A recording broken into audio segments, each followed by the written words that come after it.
Salut, c'est JB Piana, Papa Chéri Motopamba, votre humble serviteur. Je viens par ce message vous annoncer que mon concert qui était prévu ce 1er mai à Pointe-Noire sera reporté à une date ultérieure. Comme vous le savez, le monde entier pleure Papa Wemba. La musique est en deuil, nous sommes en deuil. J'ai perdu ma star, j'ai perdu mon idole, Papa Wemba. J'ai un choc. Je suis très émotionné. Partageons cette douleur ensemble. Je vous aime. L'accompagnement qu'ils ont fait autour de notre icône. Donc vraiment, c'est une icône qui part, c'est une grande perte pour la nation. Mais Papa Wemba vient de nous quitter. Mais son mythe commence maintenant. La perte Mora Mounine est perdre d'abord un très grand artiste africain. Et puis bon, te perdre Papa Nabiso, te perdre une partie il y a culture Nabiso, il y a Congo. Quand on a le temps, la culture est rare, la musique c'est tout un ensemble de choses. Papa Wemba qui moto même ma sapologie, ma attitude moroboué, allure moroboué. Donc tout ça vraiment na branche belé à culture congolaise et pays et puis africaine quoi, voilà. Mais je pense que lelo kokende à Papa Wemba et puis si na biso artiste na ba presse na ba dirigeant na ba diriger ba qui siko ba comprendre grandeur il y a artiste et je pense que Eza et elle les sont va faut bazwa il faut qu'on aura tout le temps non vivant. Pour la biso bakinois na ba mécène la tsunami donc nous sommes vraiment très frappés na mort à Vieux-Bokul. Vieux alagi mutumoko d'ailleurs le Moromoni Kinshasa est tombé hein. Vieux alagi mutumoko malamu alagi moi timide mais ce que a besoin il est là pour toi aux problèmes azali peut-être ba qui dimension à Papa Wemba le monde entier ba yebi qui est Papa Wemba. Moi je crois qu'il faut génération où Tikali va tirer les sons. Batala que non Papa Wemba qui mutumunene génération Zoya ba copier Papa Wemba pour que musique congolaise n'a pas qu'elle est de l'avant. Mutumongo te à s'attendre que no botan to kendara to ba jour to kendara te. Vraiment depuis na botama na mona catastrophe abouté pour na biso vraiment nga na habité passion na zanango donc bien na zabu na bangi vie. Et Papa Wemba on a lundi interview ou à salaire que notre temps ça va qui a sentir hasard se planer et façon où la qui bon après détail qui déjà comme les cas je pense que son âme repose en paix mais il y a l'icône donc azan l'icône panabiso et na binde na golo batiko banga souvenir na regarder na Papa Wemba na za qui baptisé par Papa Wemba première concert on a bêta tant on a continué na wenge sika. Et Papa Wemba Simbanga Loba que les petits poissons viendra grand. Toi la passe moi on le bambi exact mais on est triste, un sentiment de tristesse. Et la vie je crois que c'est pas pour le moment, c'est pas encore le moment de faire trop de discours. Donc tout ça on m'a passé hein. Je crois que c'est ça. 10 jours. Je ne pourrais jamais faire plus que lui ou compléter ce que lui il a laissé inachevé. Je crois qu'il avait tout fait. Nzembo Salamaki, peut-être les images, je pourrais faire les images seulement les images. Mais le ce que le vieux a fait, c'est tellement immense que lui s'autoko kamote. Un dernier mot concernant Papa. Le dernier mot, je dois remercier le peuple ivoirien, la Côte d'Ivoire, la dimension basali pour rendre hommage à vie. Donc, on dit que biso ba ministère kana ba payanera bandima ba biso na mboka na biso moko on dit le ba mon avis peut-être quand il était en vie la dimension mais aujourd'hui ils ont compris. Vraiment la remercier presse, la remercier peuple congolais, tout bazar ma vie, donc tous les donc je suis très ému. Nous avons angoisse Et dans le sentiment d'angoisse, on a choqué parce que Papa Wemba a Koufi, même jour où on a presté dans Saint James Hall, il a presté dans la Côte d'Ivoire. Donc, Tiazo Koufa, on a aussi sa concert. Et Nake Olala, donc on a eu un message netant dans l'âme qui vers 13h, que Papa Wemba Koufi.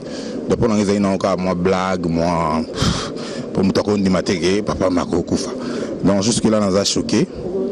Donc on a eu beaucoup de sentiments qu'on envahit en ce moment. Donc on a des sentiments partagés. Il faut tout téama, tout ébaquer, Kylian Moukousé, dans tout l'ingana tant tous en a beau moi, tout se respecter tant tous en a beau moi, tout se côtoyer tant tous en a beau moi, pour bakabouiller vraiment. So soit temps on peut s'amener au revoir tout. Soit temps sur s'amener et ça sous pas si ma casse, ça double douleur parce que muta koufi sous bozaroyo kanate et ça a vraiment passé. Donc je crois que je pense Liwanae il faut interpeller biso ba autotikali vraiment tout ça là na bomoko ningi mo alobai bomoko avant kufa parce que na banazo qui chance à côtoyer na zaki na karma paté et tout ça ko sala ba comme na biso biso mbalé et après mon comme ça ba ina ngabi obi ko za ma casse na mélodie vous m'appelez bien. Mais je suis la musique, mais je suis la musique. So yembe ko simba na ngope. Mais na baite na zo yemba mbala moko. Mais tant on a zonga yanda ko epese nga ikomaki ko na komo kanisa peke na ko yemba. Donc ya on a bi quelque part le msupe yepe azana e bandel na nga musique. Et lo na ko na tikala ina ngoma la mo pona ya ngona. Voilà et puis ya suka na intérieur ya Congo awa. When ils rencontrent na suka tu as cru et tu es arrivé. Donc voilà. Ndenge muto azokomi yeba te na monde nzokande Papa Wemba azalaki na monde quoi, azalaki na Congo kate. Et puis pasi ya makasi eza nanga kaka Nzambe asalisa biso na musique oyo ya beti, na musique oyo ya sali na mboka oyo akene nango te. Atikela biso yango po toka komata suma kasi po monene oyo alakisi biso Monique tout ça mon nez donc tout travailler ma casse le coup là yenga travailler pour toute solution toute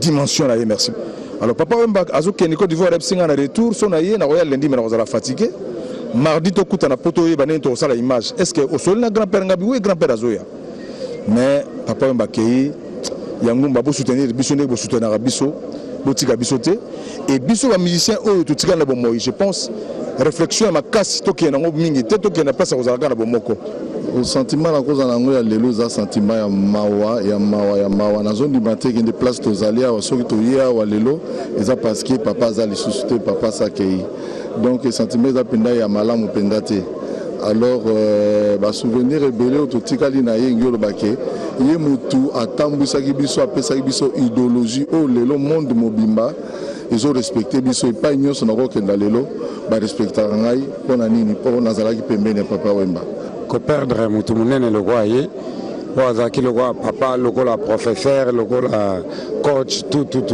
donc sentiment ça mawa ils un peu double quoi deux sentiments mawa père accueilli deuxième sentiment ça qui il me disait toujours yoza bagarre il faut donc du coup nous la télé au moko yaki donc dans la kaka yake dans aneti suka na communauté suka na baka na yepi que même ataso zate na obunda et déjà à travers la vie les obsèques de Papa Wemba sont organisées par un comité national composé de plusieurs personnalités au sommet duquel se trouve le ministère de la Culture, mais le président du comité d'organisation, c'est-à-dire celui qui gère quotidiennement les affaires, c'est le gouverneur de la ville de Kinshasa.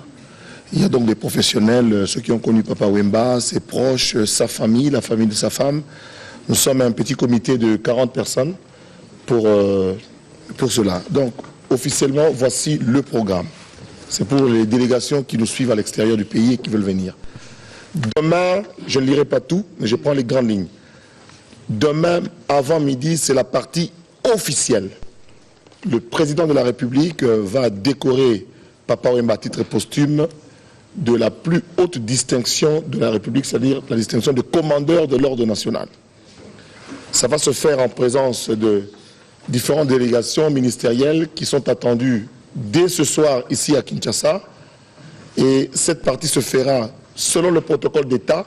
Je le dis parce que nos amis de la presse et tous les autres invités, seule la présidence de la République va dire qui seront à cette première partie dans l'avant-midi, mais la population est invitée à être à l'extérieur et non pas à l'intérieur du Palais du Peuple. C'est seulement à 12h30, quand on aura terminé la cérémonie de décoration et que le président de la République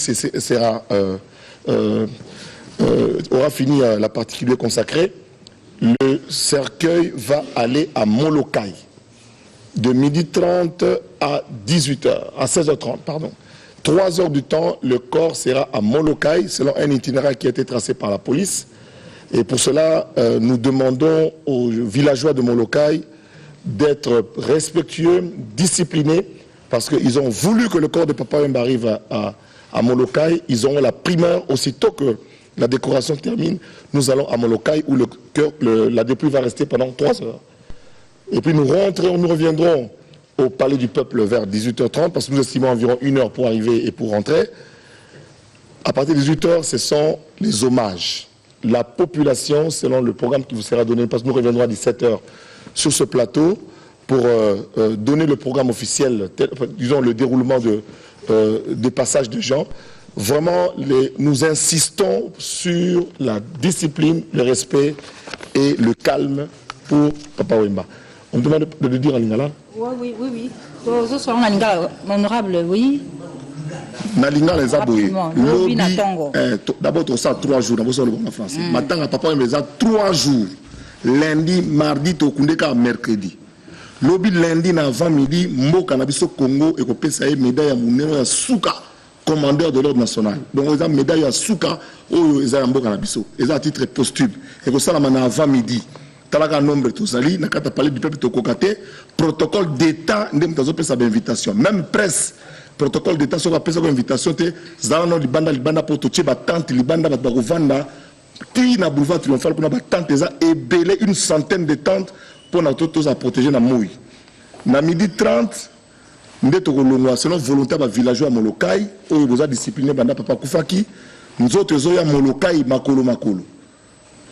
Discipline Zala, encadrement Zala, dans mon boulouté, et vous vendez à 3 heures du temps dans Molokai, soit de 12h30 à 16h30. Donc, et Vandika dans Molokai, c'est maintenant le et parler du peuple pour effondrer Masiko, on a battu surtout, bas sapeur, bas musicien, musique pendant 3 jours, Moutounion, tout ça en sorte que Moutounion à mon cercueil à Papa Wemba. Moutounion se passe à Rosala, à mon musique, il peut bandaka lobby wanati, n'est-ce aucun cimetière, l'orchestre Nyon surtout pour se faire enregistrer auprès de la commission artistique Mami. À 17h, pour une émission spéciale consacrée à un programme à Makamoto Sala. Alors, c'est ça le programme officiel. Mais retour en Côte d'Ivoire, à Abidjan, la terre où Papa Wemba a décidé de quitter la terre des hommes, qui lui a rendu hommage à sa manière. Et il a fallu finalement rendre Papa Wemba à la RDC. Et la cérémonie s'est passée dans la nuit de mercredi, où un avion affrété spécialement par la RDC est allé récupérer Papa Wemba. C'était en compagnie du ministre du Tourisme qui était là-bas au nom du ministre de la Culture. Retour à Abidjan pour vivre ce moment de remise et reprise de la dépouille de Papa Wemba entre la Côte d'Ivoire.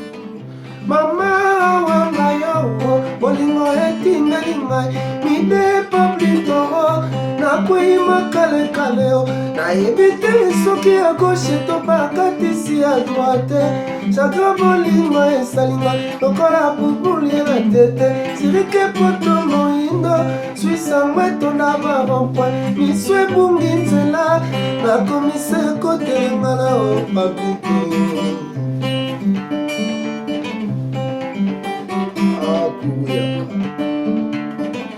mama wanga yo bolingo etingelinga mame mama nakwei makale kaleo nayebi te soki ya gauche to bakatisi ya droite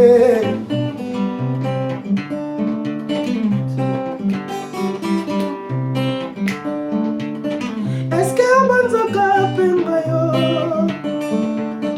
bongama banzomanga elukaka yo eske esalaka yo mawa soki abandita bomolingo na joi l'hôpital bakonieba bikao ozali kosango ya bolingo nzokande susi ya mokili ekosaka mingi mama wanga yo bolingo etindeli ngai midepo plitoro nakweyima kalekaleo nayebi te soki ya gauche to bakatisi ya droite chaka bolingo esalinga lokola bubuli na tete sirike poto moindo swisango etonda baronkwa miso ebungi nzela nakomise kotelenga na opapito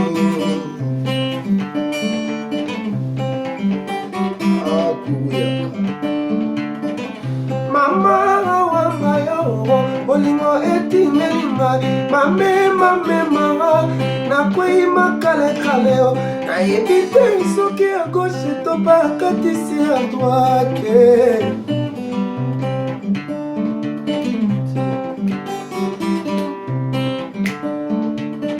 eske obanzaka pemba yo bongama banzomanga elukaka yo eske esalaka yo mawa soki abandita mwa bolingo na joi mondele asala l'hôpital bakonieba bikao ozali kosango ya bolingo nzokande susi ya mokili ekosaka mingi mama wanga yo bolingo etindeli ngai midepo plitoro nakweyima kalekaleo nayebi te soki ya gauche to bakatisi ya droite chaka bolingo esalinga lokola bubuli na tete sirike poto moindo swisango etonda baronkwa miso ebungi nzela nakomise kotelenga na opapito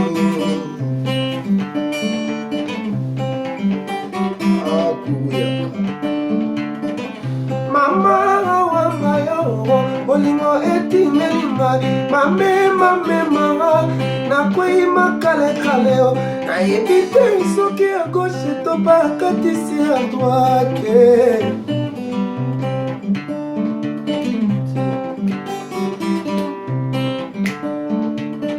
eske obanzaka pemba yo bongama banzomanga elukaka yo eske esalaka yo mawa soki abandita mwa bolingo na joi mondele asala l'hôpital bakonieba. Les hommages sont en train d'être rendus à Papa Wemba et depuis Washington, Gary Wheeler nous annonce que Dolce Gabbana va retirer du marché la dernière pièce portée par Papa Wemba sur scène afin de le mettre sur musée pour de raisons d'histoire. Cette pièce sera retirée du marché pour être désormais dans un musée de Dolce Gabbana. Et du reste, il y a au niveau de Washington, les hommages vont être rendus à Papa Wemba avec toutes les communautés africaines vivant à Washington pour rendre hommage à Papa Wemba. Par contre, on nous annonce l'arrivée déjà à Kinshasa ce dimanche. Juna Janana, grand-père Benz Boziboziana, Gina Efongestino, J.P. Loboko, tous atterrissent aujourd'hui à Kinshasa pour assister aux obsèques de Papa Wemba. Lutumba Simaro a pris la mort de Papa Wemba en Europe. Là, s'est trouvé pour des raisons de santé. Eh bien, il nous annonce qu'il ne pourra pas rester en Europe et attendre que Papa Wemba ait été enterré. Donc, Simaro arrive à Kinshasa demain déjà pour rendre un dernier hommage à son jeune frère, Mamou National. Oui, maman. Kama Papa Wemba ezoksi bato. Likambo Papa Wemba nayebi ke bato basituki, bato bakamwe, mais biso ba artiste to bangi. Personnellement ngai na bangi. Nabi bandeko. Nayebi ke zanzela na biso nyoso mais nzambe na biso asala ke vraiment bakisela biso mikolo na bambula na basanza to ko vivre ko témoigner lisusu monene na ye et to ko bimisa wo etozana yango mission na biso na mokili. Papa Wemba kei tolembaki enano te totondaki enano te Wemba na biso national akei international akei esali biso mawa mingi mboka na biso ezali eza na tristesse moko ya kosakana te na yango na benga na bi mama mie tokola dimanche na biso asuka et karibu variété banda nani comment on appelait à l'époque place aux vedettes. Place aux vedettes. Awa nde sika esala bato nyonso.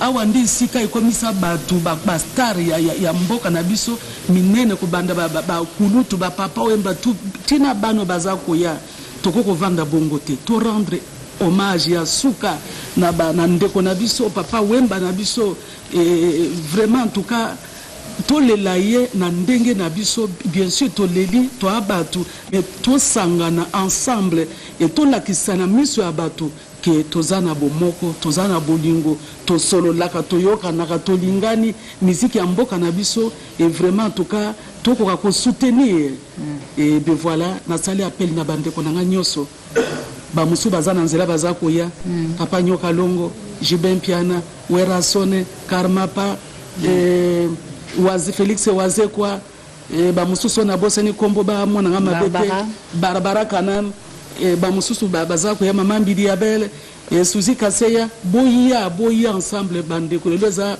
dimanche na biso ya suka pona dernier hommage ya papa Wemba tolela ye boya tozozela bino. On nous annonce également l'arrivée de Bipoli Chando, qui est convalescent au niveau de l'Europe, mais annonce qu'il arrive à Kinshasa pour assister aux obsèques de Bakala Diakouba. C'est le cas également de M. Josly Armel Le Bachelier, créateur de la marque Connivence à bière de Papa Wemba. Il arrive à Kinshasa. Adolphe Dominguez, le clan Wenge, Papa Wemba, Zaki Abino. Oui, bon, ça m'a mis dans le malin couvre-chef. Vraiment, Papa Wemba Zaragi pour la biso parrain. Baïla Yebi, Papa Nzimia Yebi, Tamachala Yebi, parce que biso, Potokoma Boye, il est vraiment encadré avec biso Mingi. Donc, Papa est parti, Batiri biso la Mawa Mingi, surtout biso artiste, n'a pas tenu sur la bonne musique.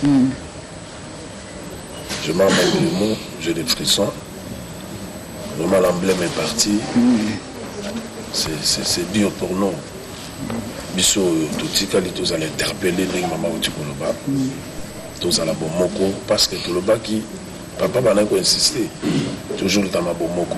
Donc, tous à la Bomoko. Parce que honneur la biso, ça a toujours bien. Vraiment, il était grand. Kourou accueilli. Le chef du village Moloka accueilli. Les grands sapeurs. Parce que nous avons fait pour vivre dans le tata, côté Bilambate, venez continuer. Ok. Merci.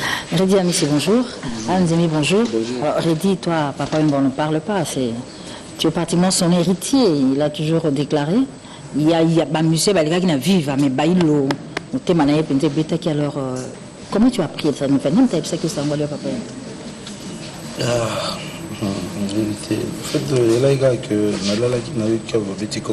je suis tellement que na la muki na tunde expliquer na ndimaite vina bimina latika bon na kena mbinza kudepa na ende na kuti batebele plutôt le lapsus ensemble. Alors balobi programme celui mokonjambo ka CDC molokai ba sengi ba exiger pe l'état à 6% na bango. Alors yo attend que Reddy Amissi vive la musique à Isaiah Yo, Zanakate Masolona, un message pour nos villageois pour demain. Comment on doit coller la Papa Wemba? Notre bêta concert, bêta na matanga wana, interpella ibango nyonso wana que tobundi mingi na tobisi bakonzi nde na okakisa karazo la plawa. Tosenga ki ba bongtsela biso na molokai. Bapaya baoya mobele bayoka koma molokai na sango ndenge ezana za malamu mingi te bapaya bayokanga na bafoto basala biso ata mwa balabala balongola mpe kombo kanda ekomaka aveni Papa Wemba esala bien nakotaka savubu te nakota matonge et puis bavillageois bandeko na ngai nyonso bazolanda tolela beaucoup na ndenge esengeli bato nyonso basalaka ke babebisa makambo bato lundi bazala te na mardi na mercredi kasi mokili mombe ezotala biso botala ndenge bayambaki ye na Côte d'Ivoire tala bahonneur nini bapesi ye na monde entier fausse note ka moko nasali na yoki oyo namoni ya mabe na regretté mingi na organisation na bakonzi que ebembe ya musée Papa Wemba comme na Congo ils ont retransmis na la télévision il y a tout temps ils ont biso ba peuple donc à un moment donné on va en parler avec la oui non c'est juste une remarque que je trouvais que c'était pas bien donc entre autres j'espère que cette fois-ci bah vraiment à la place tous à Nathan et ils ont retransmis oui je pense à y préciser que tous sous contre-temps on a été ça la biso bien bana molokai et lokana osenga ils ont déjà quartier cité alors to senga batu nyonso baza batamutema malamu ba robeb c'est la biso matanga te boye la biso makamba ba kikununa te kinyuja kite te botika batu balela bino mo pe boza na biso poso bo ça il a le batindi bino c'est vraiment message kana ngana le bayangwana boya tolela l'enkuru oyo azalaki modèle monument amema musique ya mboko musika na ba Japon na ba monde entier d'ailleurs akutana na Mandela batindela ya nani Kadhafi atindela ba avion à ouais Rosalie Alinjibi yebi Anzimbi tu as eu des relations particulières avec Papa Wemba? J'étais son arrangeur. J'ai énormément travaillé avec lui. Quels sont les albums où tu as mis du sien que ça a cartonné avec Papa Fulangenge. Ok, d'accord. J'ai travaillé sur l'album Fulangenge et suite Papa Wemba, après avoir découvert mon travail, il avait émis le besoin, l'envie de travailler avec moi. Et nous sommes partis faire l'album Fulangenge qui a beaucoup cartonné et qui nous a mis vraiment dans une relation très très très stricte. Jusqu'à ce jour. Et je suis resté à côté de lui pendant toutes ces années.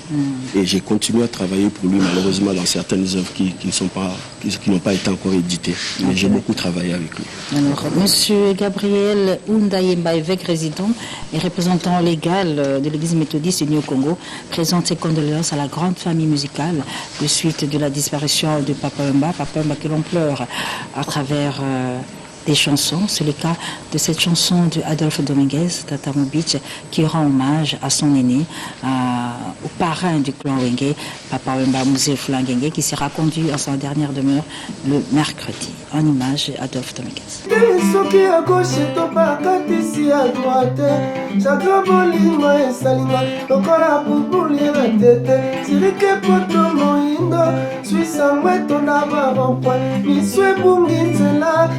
nakomise kotelenga na opapito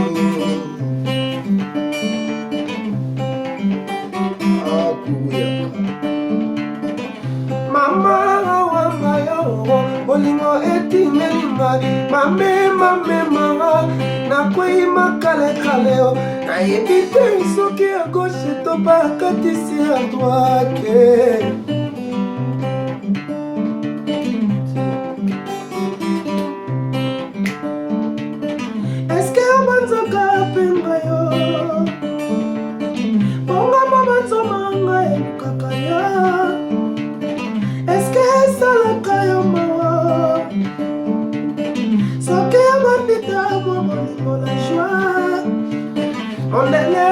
l'hôpital bakonieba bikao ozali kosango ya bolingo nzokaneo susi ya mokili ekosaka mingi mama wanga yo bolingo etingeli ngai midepo plitoro nakwei makalekaleo nayebi te soki ya gauche to bakatisi ya droite chaka bolingo esalinga lokola bubuli na tete sirike poto moindo swisango etonda baronkwa miso ebungi nzela nakomise kotelenga na opapito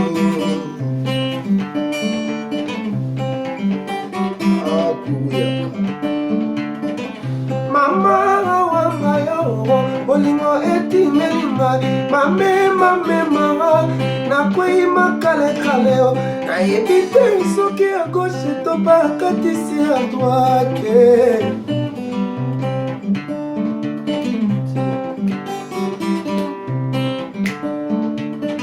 eske abanzaka pemba yo bongama banzomanga elukaka ya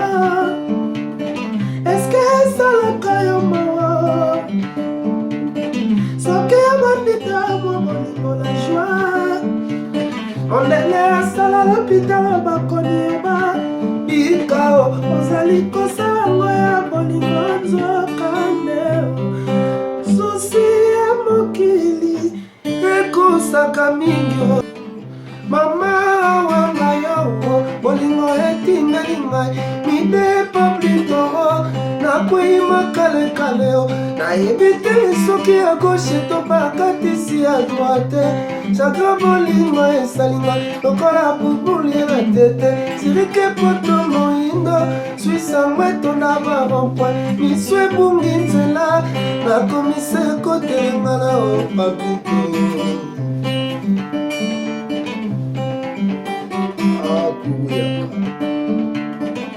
mama wanga yo bolingo etingeli ngai mamemamemanga nakwei makalekaleo nayebi te soki ya gauche to bakatisi ya droite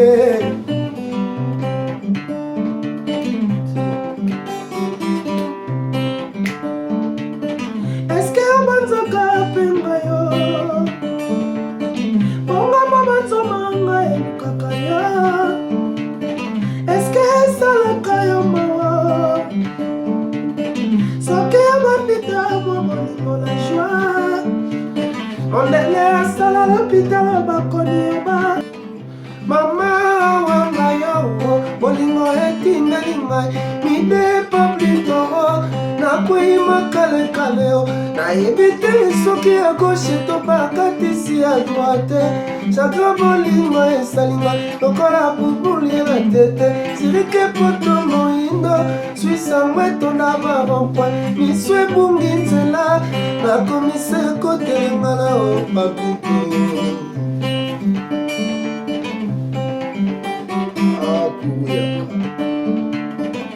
mama wanga yo bolingo etingeli ngai mamemamemanga nakwei makalekaleo nayebi te soki ya gauche to bakatisi ya droite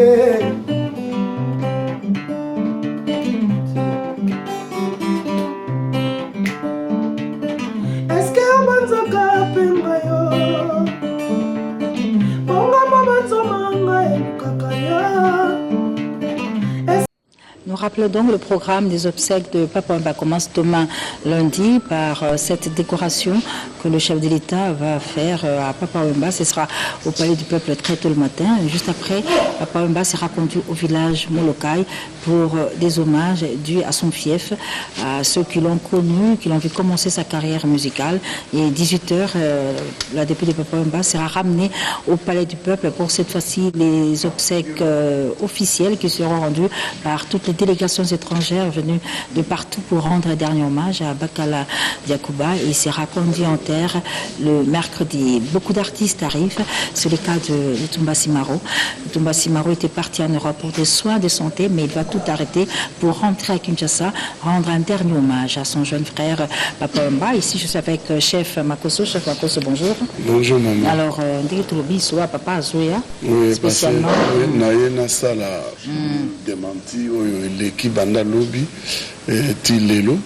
Vraiment baza ko arrêté te ko benganga et na yebisana ba meloman nyonso ke tozana pasi nano ezana biso ona to cité baba ki sa mosusu te le poète Lutumba akufite do azali vivant do c'est pour cela atindinga na ya ko yebisana ba meloman nyonso ke nzamba ko benga yena mokolo nzamba ko linga misiko ya zana yangwana akati makambo azali kosala na poto aza koya mpona kolela leki na ye do a décidé à suspendre makambo nyonso oyo azali kosala na poto aza kozonga d'ici là mpona kolela eleki na ye Lutumba Simaro akufi T. Azali vivant. Il sera à Kinshasa. Simaro arrive déjà à Kinshasa pour être présent aux obsèques de Papa Wemba. Papa Wemba qui est sur le marché avec cet album Maître d'école Rumba na Rumba. Beaucoup de featuring, mais une autre avec Barbara Kanam, la diva.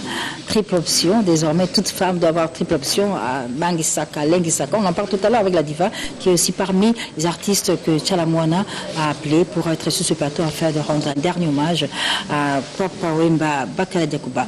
Je dis bonjour à M. Johnson Keto, qui est l'éditeur d'un magazine qui paraît à Londres. Et en principe, c'était un autre magazine, notre sujet qui devait sortir. Mais là, vous êtes venu exprès uniquement pour assister aux obsèques quand vous avez appris le Papa Wemba. Vous l'avez connu personnellement, c'est ça? Oui, en tant qu'éditeur, d'abord merci Mamie de m'accorder la parole et d'être là parmi vous. Papa Wemba, c'est un artiste, comme tous les artistes congolais. Nous sommes basés à Londres, ça fait un bail. Nous sommes là, nous côtoyons les artistes, tous les artistes bien sûr, le JB et j'en passe. Il y a un mois de cela, j'étais avec lui. Je devais sortir un magazine. Sur la couverture, c'était la photo de JB Mpiana avec sa Rolls et tout. J'ai demandé à Papa Wemba d'être le parrain de ces magazines. Il a accepté volontiers. Et c'était un plaisir pour moi. Aujourd'hui qu'il est décédé, j'ai changé de couverture pour rendre un vibrant hommage à cet artiste qui est un artiste mondialement connu. Le magazine est là, c'est Top Africa Music Magazine.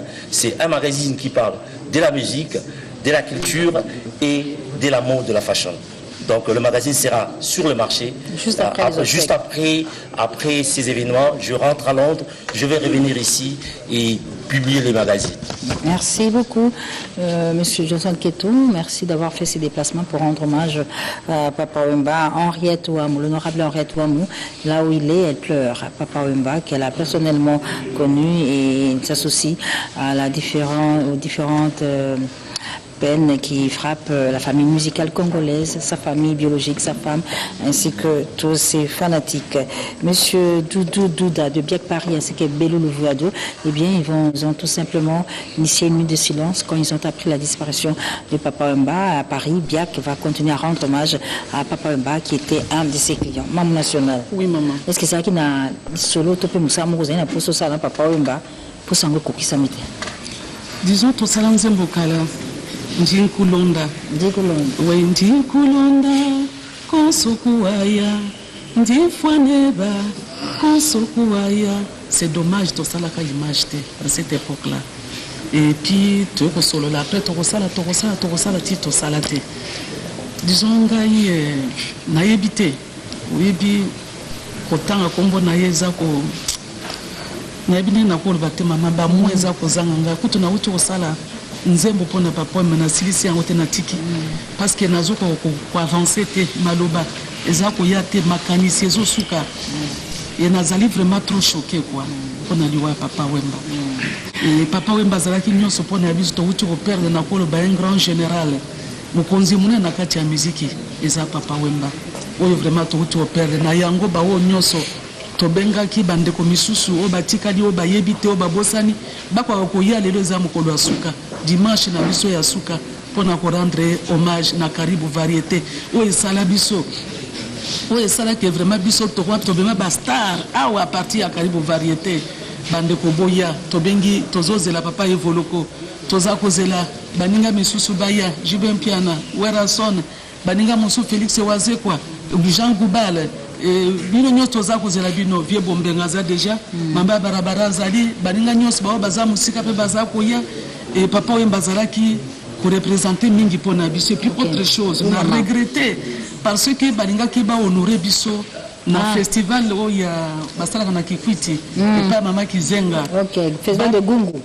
Festival de Gungu, il fallait appeler sa biso ba trophée comme quoi que ngai na Papa Wemba ndenge to moderniser musique folklorique et comment les musique dansable partout dans le monde entier. Et bien voilà, Papa Wemba est parti esalinga etouchenga mingi il fallait tozala na ye mokolo wana po ensemble toka korecevoir batrophée wana e mingi ya koloba kutu ezali mais lelo nayebi ke na kosilisa nyonso te mais naza koprofite na occasion mpona kopesa merci na baivoirien mpona likambo basali batiki ndeko na biso na sete barendre vraiment honneur basali honneur monene e baivoirien vraiment oyo basali mpona papa Wemba vraiment baza mpenza bandeko.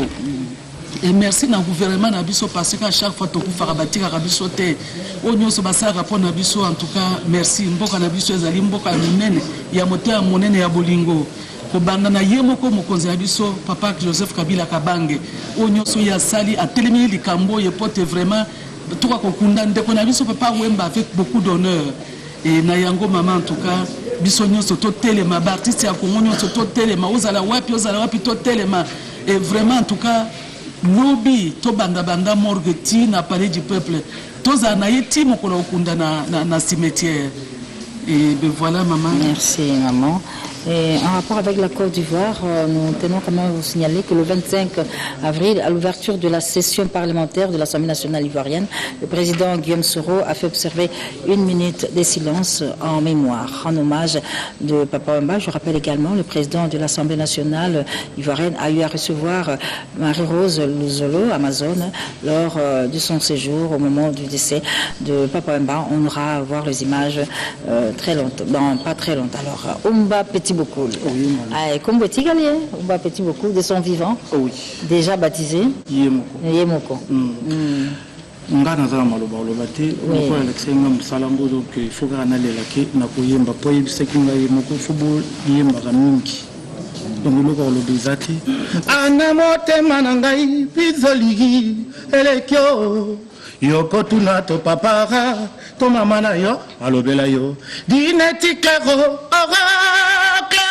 claro la misaria ana e bale ya Congo e jali lopango te kasi e jali Angela liwana masomo gilet donc mingo le bizate fukatule la papa na oyemba donc monsieur sur le bizate dans cinq kaka bana Paris Belgique Londres partout tous les là vraiment papa na ndenge ya bien tous ala toujours wana to bina penta ndenge mukasinga ki photo bina ebele pona kokanisa il y a rien à dire maman lobby batio se ba lobby donc faut kaka to e bale ya Congo e jali lopango te kasi e jali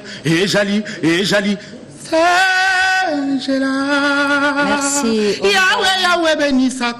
Merci beaucoup, Omba.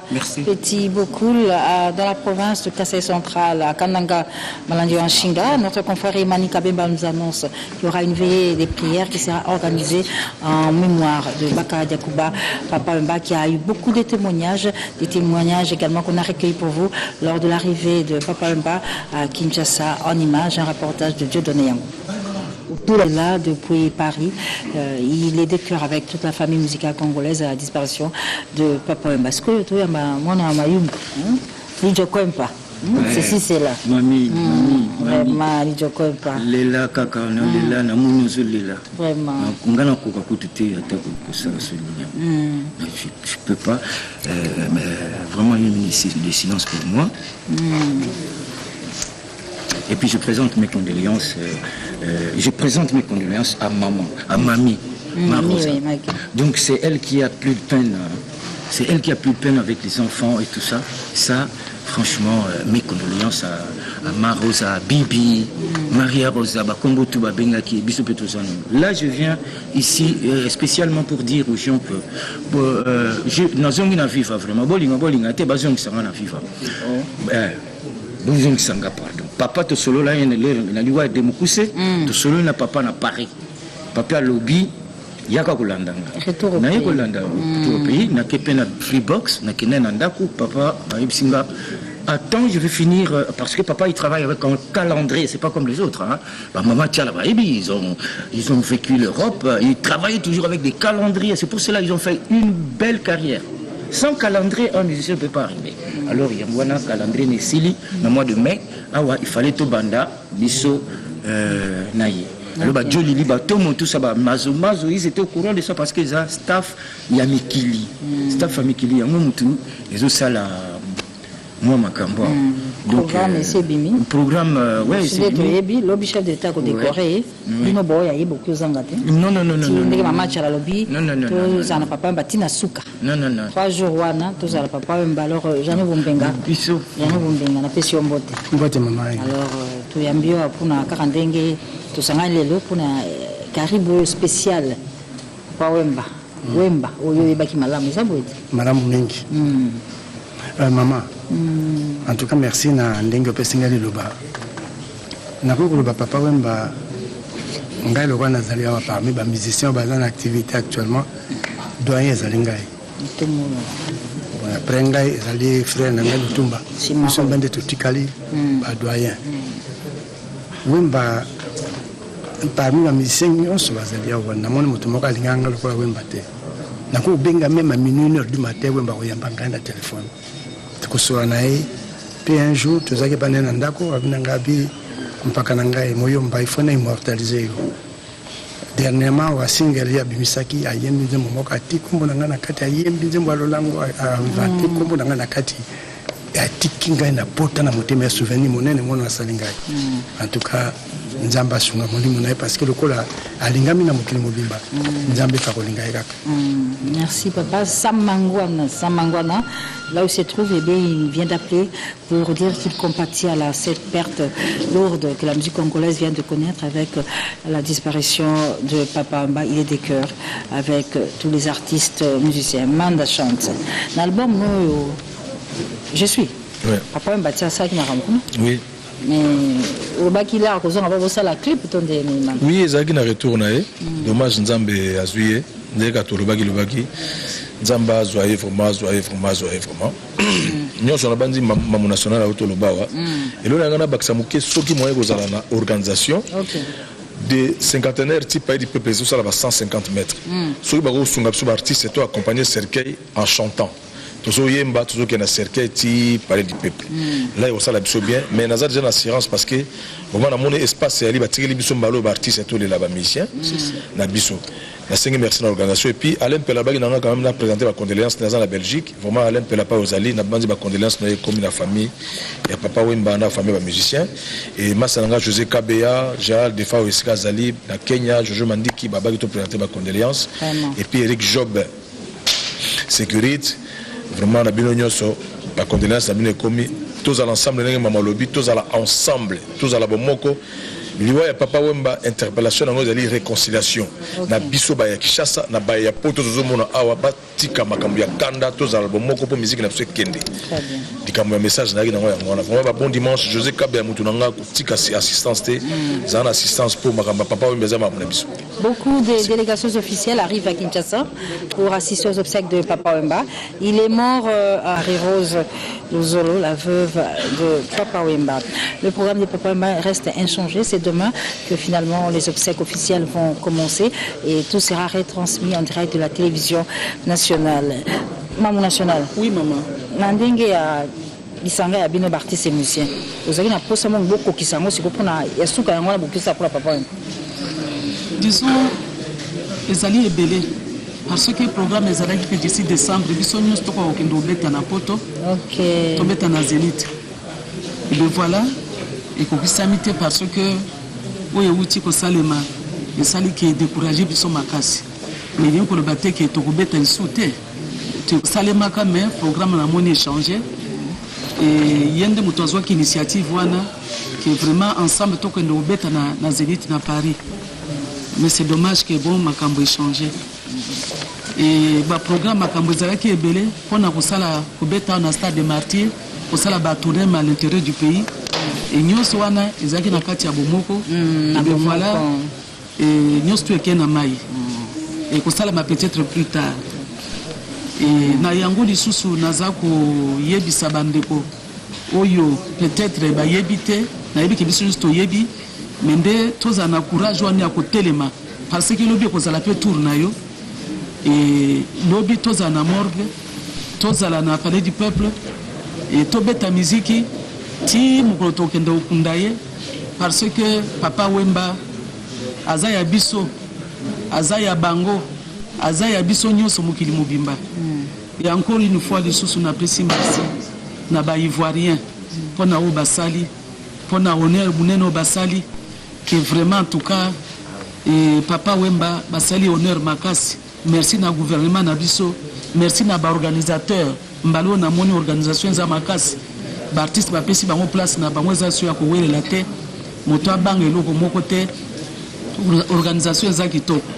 Et puis na ko profiter na occasion yo pe pona koroba ki tango yango yo ikambo etali biso ba artiste bako akotayela biso parce que à chaque fois vraiment omonaka ba mikakatano boeza bien te parce que soki moyen ezalaki ya kozongisa ta caché wana lobake naza na repos na vanda akoya kosala yango mais moyen ya kosala ezalaki parce que so ozwi déjà caché oza obligé okenda kosala mosala na yo so okokite il faut kozongisa vraiment en tout cas pour nous baza koloba repos c'était son métier mosala na ye akoya kosala autrement te mais kozala malamu babongisela biso l'état kwa kotala pona likambo ya baartiste otolobaka mikolo nyonso makambo ya droit d'auteur makambo ya droit d'auteur makambo ya bavente ya nini na biso et puis bisika na biso ya baartiste balelaka biso esika oyo esengeli mpona biso baartiste ministère na biso kutu ezali vraiment na koloba tono vide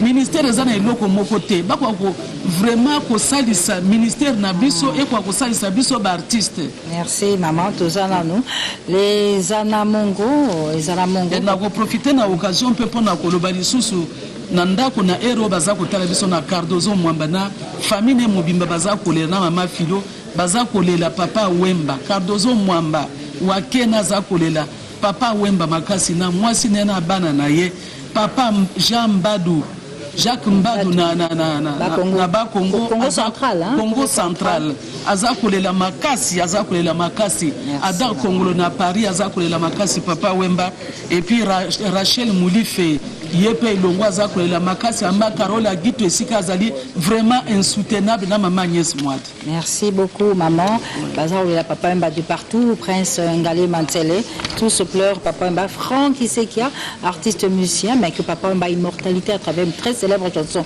moi et bien il est tout simplement inconsolable après avoir appris cette nouvelle. Les Zimbabwe. Bonjour. Bonjour Noli. Papa Wemba Tiki Biso les Zimbabwe.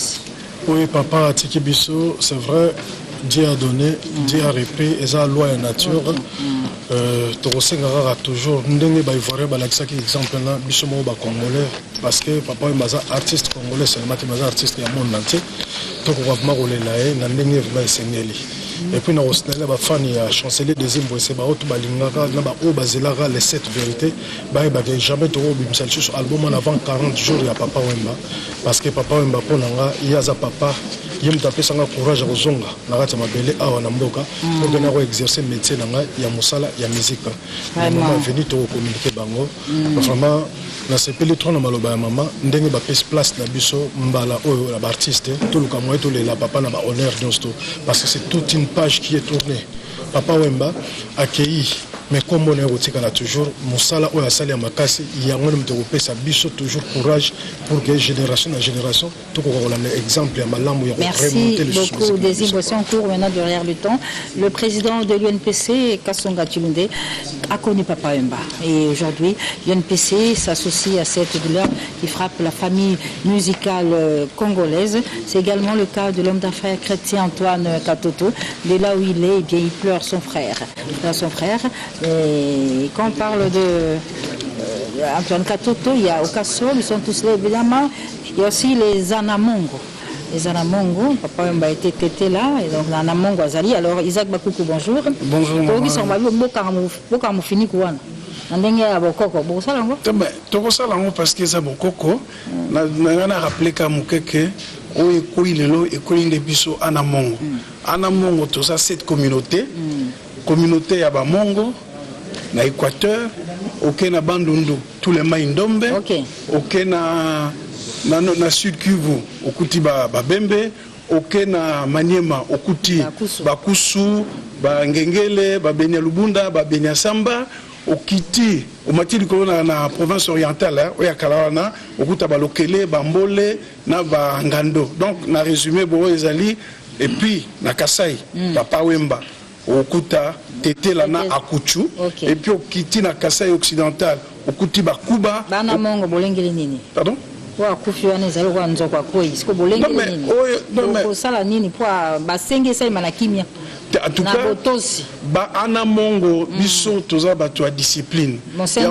Yango no te ki sende ezata mon koko kozala. Yango no moni Papa Wemba azalaki mwana na biso ya lokumu. Yango oyo ko eli biso lelo toza na stade mibale. Toko sepela et puis na mawa. Na epte soki bolandi nzembo Papa Wemba imbaka na italien. A expliqué qu'il ndeki ba okunda ye ndeki ba olela ye boss ye biso ya kei totika akena bisengo biso tika ina passe yango na sengi na bana ana mongo nyonso o bazalelo toza na réunion na 14h30 on a enseignement Gambela. Au niveau de Congo-Brazzaville, notre ambassadeur Christophe Muzungu a ouvert un livre de condoléances à l'intention de toutes les autorités qui voulaient à leur manière rendre un dernier hommage à Pamba Wemba en images. C'est des images. Soki à gauche topakatisi à droite chaka bolingo esalinga lokola bubuli na tete sirike poto moindo suisango etonda barompoint miso ebungi nzela nakomise kotelenga na opakuku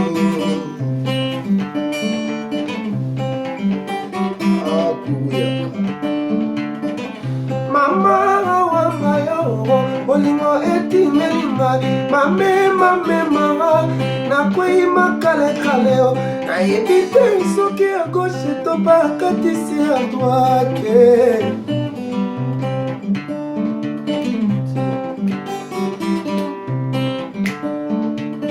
Eske abanzaka penga yo bongama banzomanga elukaka ya eske esalaka yo mawa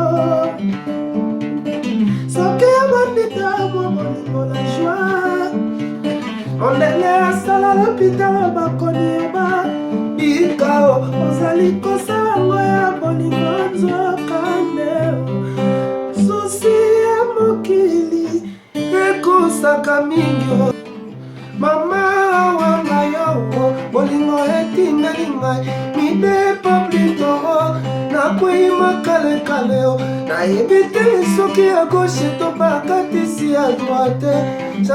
Wemba s'est rendu dernièrement à Brazzaville, c'était le 8 mars, invité par Ahmed Ayar, festival de la sapologie féminine. Oui, mamie. Alors Ahmed, tu es venu spécialement de Paris, là tu étais? Oui, la nouvelle nous est parvenue à Paris, à 8000 km, très loin, mais vraiment très bousculé. Mais nous avons d'abord rendu grâce à l'Éternel parce que, comme on a dit, c'est Dieu qui donne, c'est Dieu qui reprend. La mort n'est pas une fatalité, moins encore une injustice, mais c'est la démonstration de la puissance de Dieu. Et nous glorifions l'Éternel, nous demandons à l'Éternel de pardonner Papa Wemba et de lui donner une place. Et nous, les sapeurs, Papa Wemba avait double facette. Il était à la fois musicien et encore sapeur. Et dans le cadre de la sapologie, nous n'avons que les vêtements pour venir honorer Papa Wemba.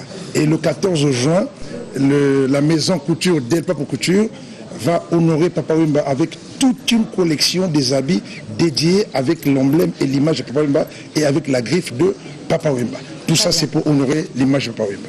Roga, bonjour. Roga, on se retrouve encore ici à Kinshasa. C'est vrai. Cette fois-ci avec la mort de Papa Wemba. Exactement. Si je suis venu ici, parce qu'il faut que je puisse témoigner. Papa Wemba était notre parrain, extra musical, il a eu à nous parrainer. Ben, le vendredi, je parlais avec Papa Wemba. Il y a quelqu'un qui m'a appelé de l'Abidjan qui m'a dit, je te passe quelqu'un. Et je parlais avec papa. Papa m'a dit, non, je joue demain. Et puis lundi, je serai là. Mais j'étais surpris le matin, je me réveille, il y a quelqu'un qui m'appelle. Il me dit, non, on voit la télé. J'ouvre comme ça, j'ai crié, j'ai dit, c'est quoi ça? Mais papa est parti. Pour moi, je suis venu vraiment témoigner au nom des artistes et musiciens de notre pays, le Congo-Brazzaville. Ben, nous avons quand même réalisé un projet. Je pense que d'ici là, les gens vont regarder ça. Donc, je tiens vraiment à vous signaler que nous avons perdu une Bible. On est pratiquement à la fin. Jean Goubal Kalala. Toi, Papa Wemba, c'est... Non. C'est mon vieux. C'est ton vieux. Oh. Longembo, Bicolo Baboya et Zanani. Enfin, on manque de mots. Le roi est parti. Oui, Werason va me rejoindre rapidement sur le plateau. Werason, s'il te plaît. Werason, s'il te plaît. Achidi, s'il te plaît. Werason, s'il te plaît. Werason, on le reçoit rapidement. Werason, Yaka papa. Yaka, phénomène. S'il te plaît. Yaka, le roi de la forêt. La pire petit a vieux beaucoup. Vraiment. Un mariage, n'a pas témoigné fin de papa. Alors, Werason, on va terminer avec toi. Maman, le baki bossa la poire de solo, ya papa bandenga tikibiso. Alors message ya clan wenge par rapport à liwa oyo, pe pour na vie na bino, et vous avez qui ne lobi tout ça ndenge dini. Pe la papa bandenga ni na posa na bino. Bon, en fait d'abord les agas j'ai ma passe. Aux hommes de grand star le rôle avec Paoumba. Pour moi, je veux remercier pour le Canada Brazzaville. Il a assisté. Na clan où il est, na bati sur clan où tout ça qui va pour OK. Va pour les amis pour tout ça qui te distribue on va point tout partout au bateau baï papa Nimba. La ligne a tout ça l'amour. Donc je vous dis en tout cas ils allaient bien. Tous les lapins papa, tous en thème maman nene. Na oyo asalimi pour la musique nationale en tout cas, moi mon boulot est à la tête, des autres à la tête, tirer mes à la tête mais tous en minga oloba tout dans le papa. Ok, merci beaucoup. Jean Koubal, Intérien, papa Wemba. Ok. Tosangana. Le roi est parti, vive le roi. Merci Jean Koubal Kalala, merci Chalamona, Rachidi Koupa, merci beaucoup. On est arrivé à la fin de l'émission. Malheureusement. Pechombenga Kasongo, merci pour la patience. Merci également à vous tous qui nous avez suivi. Le programme officiel des obsèques de Papa passera en boucle sur la télévision nationale qui vous retransmettra également tous les obsèques jusqu'à la mise en terre. Ce sera en direct. Merci de nous avoir suivis dans cette émission totalement Papa Wemba, émission un peu difficile. Merci à Mamou National pour cette initiative.